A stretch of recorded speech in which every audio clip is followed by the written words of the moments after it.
कई बार हमसे पेशेंट्स पूछते हैं कि हमारी वॉइस चेंज हो गई है या वॉइस में डबल वॉइस आ रही है जिसको डिप्लोफोनिया कहते हैं, या फिर ऐसा लग रहा है कि हम अपनी पिच रेज नहीं कर पा रहे, वॉइस रेज नहीं कर पा रहे, ना तो शाउट कर पा रहे हैं ना विस्पर कर पा रहे हैं।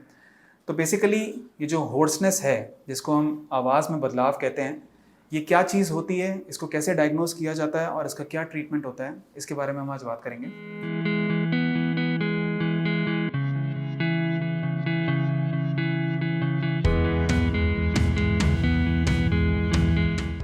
होर्सनेस होती है आवाज़ में किसी भी तरह के बदलाव को हम लोग होर्सनेस ऑफ वॉइस कहते हैं, या फिर चेंज इन वॉइस अगर सिंपल भाषा में बात की जाए तो।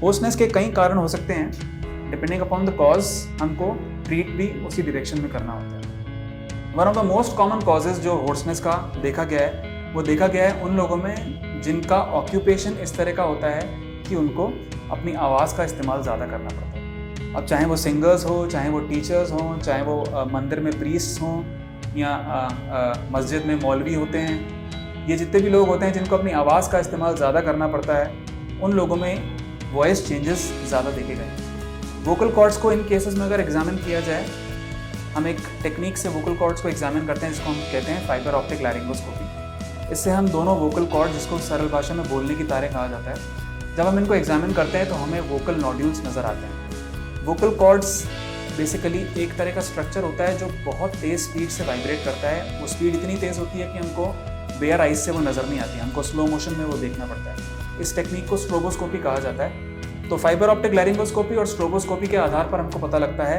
कि बोलने की तार का फंक्शन कैसा है और वोकल नोड्यूल्स कहाँ पर हैं। वोकल नोड्यूल्स एक तरह की गठान होती है जो बोलने की तारों पर हो जाती है उन लोगों में जिनमें कि आवाज़ का इस्तेमाल ज़्यादा होता है।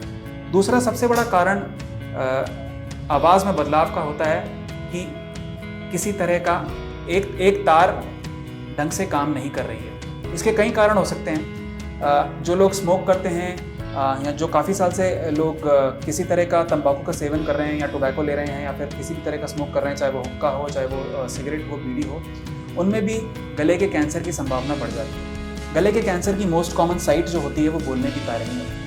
एडवांस स्टेजेस में, स्पेसिफिकली स्टेज 3 में आके बोलने की तार फिक्स हो जाती है और फिर आवाज़ में बदलाव आता है। कई बार यही पहला सिम्टम होता है जिसके साथ पेशेंट हमारे पास आता है। ऐसे पेशेंट्स में स्मोकिंग की हिस्ट्री बड़ी कॉमनली मिल जाती है। एंड जब आप कॉर्ड को एग्जामिन करते हैं तो हमें या तो कोई मास दिखेगा वहाँ पे और या फिर वोकल कॉर्ड पर छोटी सी ग्रोथ दिखेगी। ऐसे केस में हमको उसका एक टुकड़ा निकाल के जाँच के लिए भेजना होता है, जिसे हम बायोप्सी कहते हैं। इस टुकड़े को एम्बुलेंस के द्वारा निकाला जाता है, माइक्रोलैरेंजियल सर्जरी के द्वारा।